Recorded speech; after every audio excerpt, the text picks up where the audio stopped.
show. We debate which Western Conference team is the bigger playoff threat, the young Nuggets or the veteran Spurs. In Crossfire, which rookie will show out in the playoffs? And which underdog team can make a deep run? And Curry hits from 60, but what's been the craziest shot of the season so far? It's Tuesday, March 19th. The starter starts now.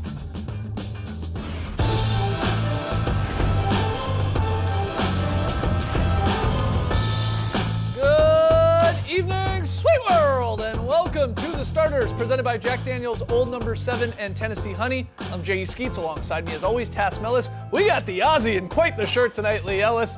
And over yonder, that's the bearded one, that's Trey Kirby. Hey, yo! Trey, what's up? I'm here at the internet looking for your best tweets at hashtag The Starters. And guys, last night we saw something in the NBA that we may have never seen before, and it didn't even count. Because Mo Harkless did the rare Spider-Man foot block during a game against the Pacers. It's so cool. Maybe this should be legal, but it came after the whistle. So did it even happen? Only time will tell. But it brings us to today's question. What is the best NBA after the whistle moment? And for me, there's nothing better than Allen Iverson's legendary high shot. After a foul, Dwight Howard blocks the first attempt. No big deal, but Iverson gets it back and launches it in the air, walks away, and splash! Wow. This is incredible. I love how far away he walks before it even hits. Really cool, but we want to hear from you, so let us know on Twitter. What is the NBA's best after the whistle moment? Send them to us at hashtag The Starters. We'll hear from you later. All right, get those tweets in. On tonight's show, Trey and I are going to step into the crossfire. We got a March Madness themed edition here tonight. We're going to play a little fill in the blank later. We got a very solid play, but let's start with a little what you got. Everybody knows how this works, so let's just get right into it. TK, take it away. We saw a couple of nice wins from the Western Conference last night. In Boston, the Nuggets beat the Celtics and clinched a playoff spot for the first time since 2013. In San Antonio, the Spurs extended their winning streak to 9 games with a victory over the Warriors that moved them into the 5th seed. Guys, who's the bigger West playoff threat? Is it the Nuggets or the Spurs? What you got? Ooh. The disrespect. Of course it's the Nuggets. They're tied for number 1 in the West, and they're showing attributes of playoff teams throughout this season. They have the second best record in close games. That's big. It is big, and no other team has as good a defense in clutch situations. The best NBA defense in clutch situations. I don't know how you pick the Spurs in this one. I think you could talk yourself into the Spurs because you're sort of talking yourself out of the Nuggets' lack of playoff experience and whether that really means anything. I think that's what it is, because you're right. The Nuggets have had a better season, are probably more talented, with their star players at least, and you're running everything through Jokic. But will it come back to hurt them, just not having a lot of guys with their main guys having any experience? Because it is glaring. All these Spurs guys, be it on the Spurs or on other teams, in DeRozan and Aldridge's case, have a lot of playoff games under their belt. Where you look at the Nuggets, Jokic, Murray, Harris. Not that, thankfully they got Paul Millsap in a lot of his Jazz playoff games and Hawks playoff games, but that's, I guess, really what you would be pointing at. And the Spurs are playing well. Yeah, but that's important, though. Experience is very important when it comes to playoff time, because you know how to win games and you know how to win series when you are the underdog. What really is in Denver's favor is they're a fantastic home team. But if they drop one of those games, the pressure is going to be on them to win on the road. They've done a fantastic job of that this season. But I think if you are matched up against the Nuggets, that's what you're honing in on. They're going to have home court advantage. You've got to try to steal one of those games, get a split. You guys know from when the Raptors made their first appearance a few years ago now, had home court, went in as a favourite, but couldn't win that first game. And that always seemed to set them back a little bit. So that would be the approach with Denver. However, with San Antonio, they just know how to win. Popovich knows how to plan for a series. He knows what he can do. But they don't also have, they've got a good starting lineup. They've got a good bench, but they just haven't had that good season we know from San Antonio in the past. So I think it is Denver because of the season they've had, but San Antonio just are always a threat come playoff time. But Denver has shown that they're pretty good on the road as well. Even if they give up one of those games, they're above 500 on the road, unlike past years where they have struggled. The Spurs are just bad on the road against playoff teams. They're 1-9 against the teams that are currently in the playoffs in the Western Conference. They have been better in the past. That's why you see all those games, the list of games. But this is the Nuggets' time. I think they should be definitely favored in any series come first round. There is a potential still here, too. I know the Spurs are up to 5 as of today. The Nuggets are tied for first, like you said, but they're second because of the tiebreaker with the Warriors. But they could see each other in a playoff series, too. It could be a 2-7 situation between the Nuggets and the Spurs. I think a lot of people would try and talk themselves into maybe taking the Spurs because they steal one of those first games. They've got the experience, but it'd be a great series. Trey, what's the answer to this? Nuggets or Spurs? Bigger playoff threat? I'm going with the Nuggets as well, you guys. Yep. They've been a top 5 team all year long. Let's give them the benefit of the doubt for now. But moving on, these are the greatest and best players in the world. Tributes. That's right, we saw a couple of tributes last night. Dirk passed Wilt Chamberlain for 6th on the all-time scoring list. He got a video on some standing O's. In Boston, Isaiah Thomas finally got an excellent video tribute during a break during the first quarter of Denver's win in Beantown. Guys, which was the better tribute, Dirk or Isaiah? What you got? Oh, this is tough. I'm going to go with IT. Yeah. I think it was like the final chapter, right, in the story of Isaiah Thomas with the Celtics. Outside of him maybe going back and playing for the Celtics down the line if he's still got something left. But, you alluded to it there, Trey. Remember that we had a time when he got traded to the Cavs and then they were going to do the video tribute in his first game back, and then he was injured. He was coming off the hip injury. He asked if they could postpone it. Okay, we'll postpone it. Well, they postponed it to the next game the Cavs were coming there. Uh-oh, that's Paul Pierce's retirement night. And then we had the controversy of whether or not they should be doing it on that. I know, it's hilarious now when I say it out loud. Paul Pierce threw a tantrum. That's he what did. happened. Paul Pierce got very upset. In the end, IT got traded and we didn't even get that second one. So I think it was that moment last night. I mean, it was touching that he didn't play a whole lot in that game. Of course, Isaiah Thomas not playing a whole lot for the Nuggets right now. I don't think we'll see much of him in the playoffs even. But that was cool. It was very cool. The fans love Isaiah Thomas. I mean, they didn't trade him, obviously. It was the front office that did that. And they wanted to show him the respect that that he earned over those years because he carried them in the playoffs. He was fantastic. He had that obviously tragic incident as well. And the fans never got a chance to really say thank you to him because he was traded after that season. So I think it was that one. Dirk, we knew that was coming. It was coming at some point this season. It was great shot to win it. But the Mavs are sort of ready for that. And it was a great celebration for him returning to top and there's 6 still some all-time. celebrating to be done, I think, with Dirk, too. Obviously, the final home game, if this is, in fact, his last season. So there'll be a little bit more standing ovations for Dirk, where this is sort of, again, the final chapter with IT and the Celtics. He's not retiring, though. IT's not retiring. It was but interesting. you know what I mean. It was interesting to hear Isaiah Thomas say, I'd be willing to go back to the Boston Celtics. That Danny Ainge scenario is long gone. And it is odd to think that was only 2 seasons ago. Oh, it feels like 10. And especially the way Isaiah Thomas went from king of the fourth to now on a bench and sort of pulled out of the rotation. And Michael Malone got him in the game just because they needed to get him in the game, even though, he has been pulled from the rotation just because he was playing Boston. The only thing that would have made it better for me, it was if Paul Pierce was sitting there front row clapping. That would have been nice of That's PP. a good point. All right, what's the answer to this? Dirk or IT here? Give me Dirk. I like seeing him hit the exact same jumper every time he passed somebody on the all-time scoring list. Very funny. But moving on, it's like Final Destination for NBA guards out here. Everybody's getting hurt. The Bucks' Malcolm Brogdon has a plantar fascia tear in his right foot that will keep him out 6 to 8 weeks. Portland's CJ McCollum has a popliteus strain in his left knee and will be reevaluated in a week. And last night, Mitchell Robinson fell on Kyle Lowry's ankle, knocking Lowry out of the game, leaving him questionable for tomorrow's matchup. Guys, which is the most worrisome injury? Brogdon, McCollum, or Lowry? What you got? I think Kyle Lowry is just mad at what happened. I don't think he's seriously injured, as Trey mentioned. Questionable for Wednesday night's game. But he was just angry at the Rook for falling on his ankle. Yeah, accidentally. Hey, we're winning 24. It's a bit Don't clumsy, come at but me. there's no intent No. behind it there from No, absolutely from Robinson. not. And that's the thing. The Raptors have sort of said themselves that he'll probably rest a couple of games here just to save his legs a little bit, but it doesn't sound like he's going to be out all that long. Okay, so if it's not that one, then who is it? Is CJ. it Brogdon? It's CJ. CJ for sure, yeah. I mean, Just the because it's Blazers 21 need him more than the Bucks need Brogdon. As great as Brogdon has been for them this year, as understated as he's been,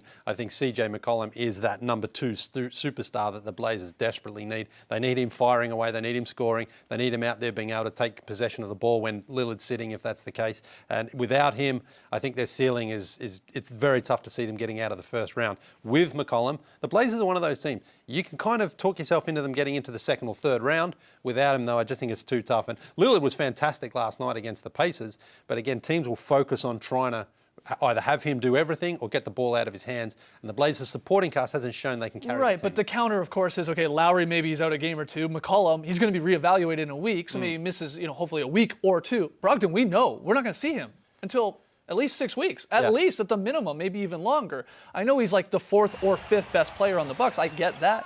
But he's pretty instrumental to their regular season success. And knowing that he's not going to be back until a second-round series or maybe even the start of the conference finals if they go that far, I lean towards that. That's a tougher blow to me because they have, I know the Bucks haven't won a playoff series in forever, but everybody says, look at you could go to the finals this year if things fall your way. So I'll go with Brogdon in this one. The Bucks know that they've got the 1 seed pretty much locked up, though. The Blazers, with the Spurs coming, they could easily fall down to 5 or 6. They've lost 10 straight playoff games. They need home court. It sure feels like they need home court to win. Luckily, their schedule isn't too tough. They get 3 more home games coming up. And then even their road sched, if CJ McCollum is out that long, it's fairly easy. It's as easy as you get in the NBA. All right, Trey, what's the answer? CJ McCollum on this one. They need their number 2 man. Number two. Number two. Yeah, come back soon, guy. Okay, we gotta take a break. Yep. We'll come back soon, too. When we return, Trey and I step into the crossfire. About to get heated in here, talking NBA Cinderellas. March Madness is upon us. I'm putting on my slippers, dog.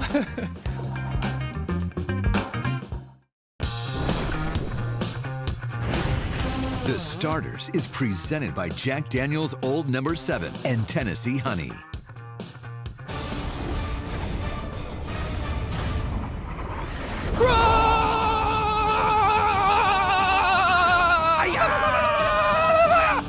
Welcome to Crossfire. Here's how it works. I'm going to give these 2 guys 3 questions, and at the end of it all, I will declare a winner. Here we go. Question 1, and today we have a special all March Madness themed edition. Love it. Okay, question 1. The playoffs less than a month away, and while the seedings aren't set, we have a good idea of which teams will be taking place. With that in mind, which player do you think is ready to break out and become a playoff diaper dandy? Here we go. Well, the Bucks' Dante DiVincenzo won 2 national championships at Villanova. He's the reigning Final Four most outstanding player. He dropped 31 in the championship game. They call him the Michael Jordan of Delaware. He's awesome, baby! He hasn't been great in the NBA so far. I was going to say, he's not that awesome, baby. He has been hurt a lot.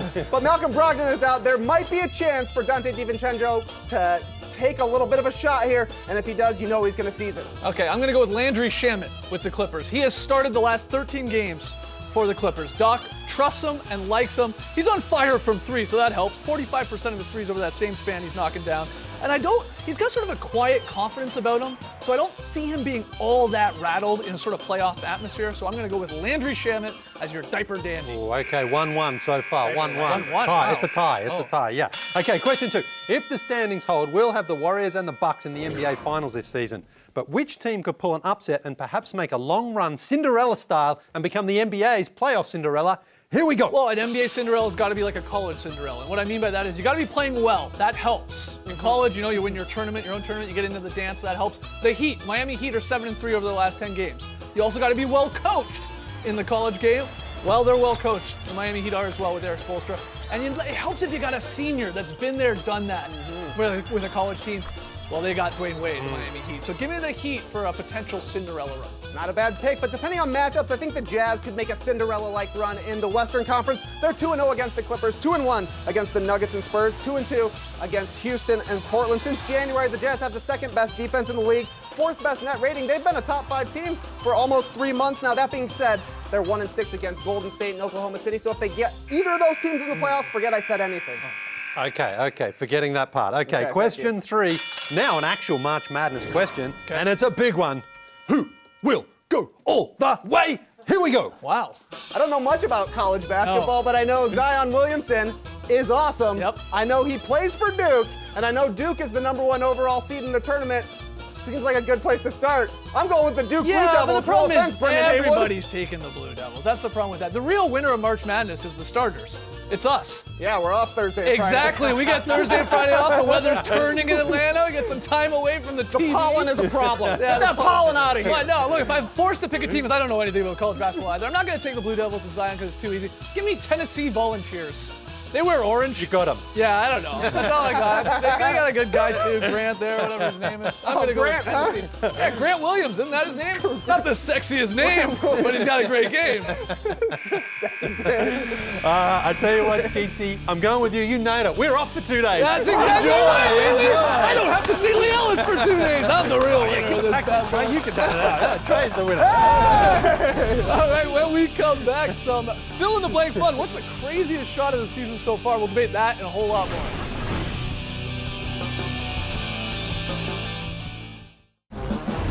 Back with the starters, time for some fill in the blank fun.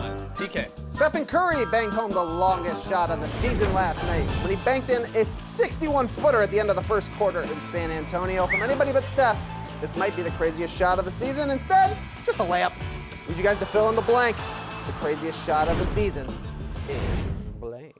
I am going with Jamal Murray's layup from earlier this season. Not just a regular layup, but it's an up and under against the Oklahoma City Thunder. If you remember, he takes off from outside the restricted area there and lays it up, reverse the other side, and gets hit. No foul on the play. Look at this angle here. Yeah, it's Jordan-like. It is, It really exactly. was. But you just see where he takes off from is incredible for him to finish that layup. A lot of English on the ball when he puts it up there. Beautiful stuff.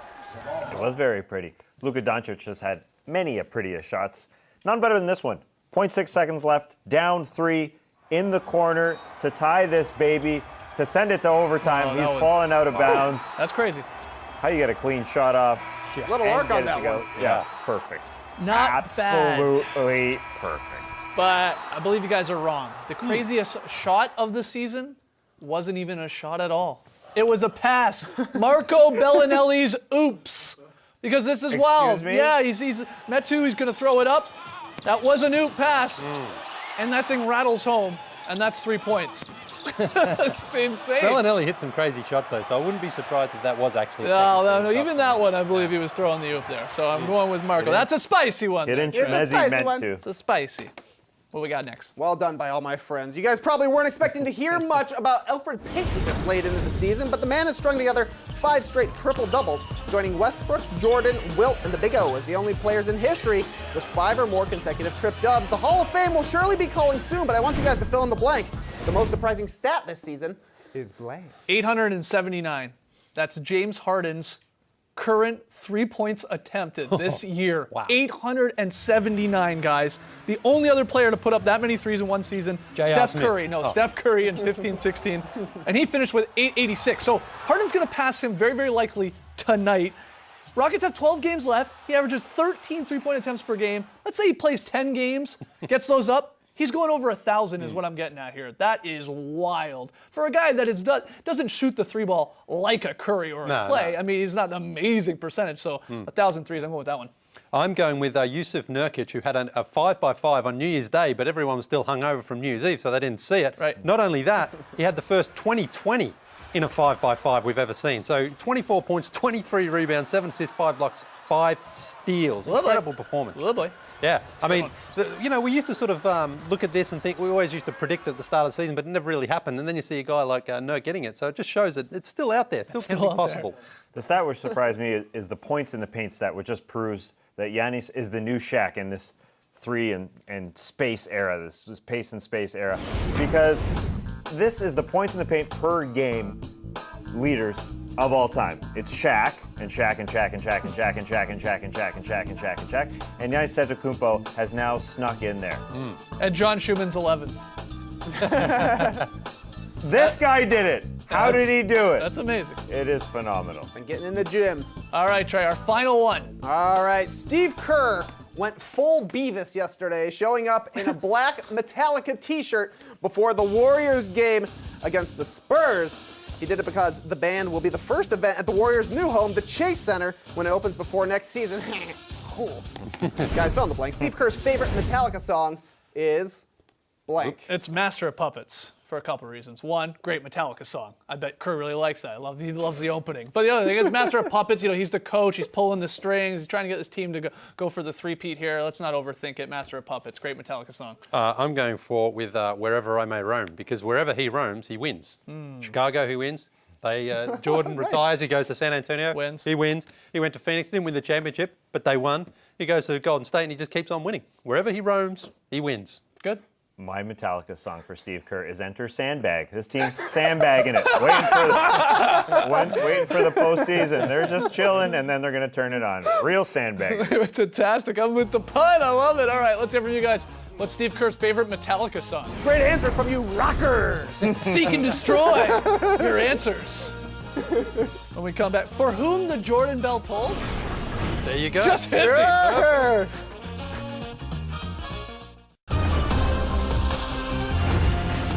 Tonight on NBA TV, Lakers, Bucks, followed by the Pacers and Clippers. Unfortunately, no LeBron and no Giannis in that first game. But hey, Pacers, Clippers looks good. We asked you, what's the best after the whistle moment? You hit us up on Twitter, hashtag the starters. Trey, you got some answers. Yeah, some great suggestions. We talked about Isaiah Thomas's time in Boston. Here's his shot from behind the backboard. Somehow banks it in after the whistle. This is a crazy shot. Also submitted by a few people. Vince Carter with the behind the back three after a foul call. Tosses it up and in. Very nice. Also submitted by a few people. It was a 2. Okay, fair enough, fair enough. Here's a man doing a kip up. Marcus Smart does it after every time he falls down, which is a lot. Also great. Boban keeping the ball away from Anthony Davis. But my favorite answer, many people submitted. Carlos Boozer celebrating the and one with a punch down low. And one! Oh. Yeah. And one Good answers. Yeah, I was going to say. All right, tonight's pick'em game, Nets in Sacramento to take on the Kings. This one on League Pass, I believe, but Trey, Lee, and myself like Sacramento. Taz taking the Nets. Black and purple, black and purple. It's a big game for our bad month. We're not doing well. VSP. Yeah, going out to Oklahoma City for the perfect 5-man here from the Thunder. Almost doubles up as a netball play too. There was one dribble in there from Grant, but he finishes with the layup and one. Beautiful. Here it is again. Just keep that ball moving, guys, and you could win the VSP. It's simple, really. Steven Adams finishes that beautiful pass. That's what I call a very solid And play. one! Didn't work.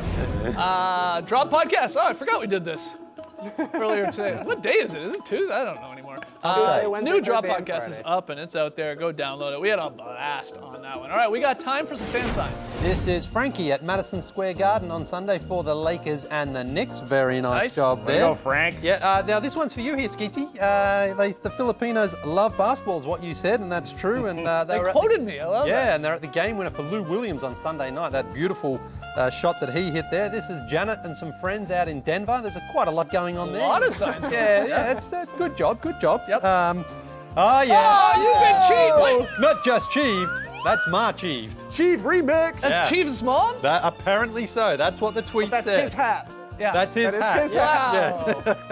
Wow. And this is Dara, who's in Boston but from Ireland, and he asked if I can pronounce where he's from. Absolutely not. I have no idea how to even start that. Wow.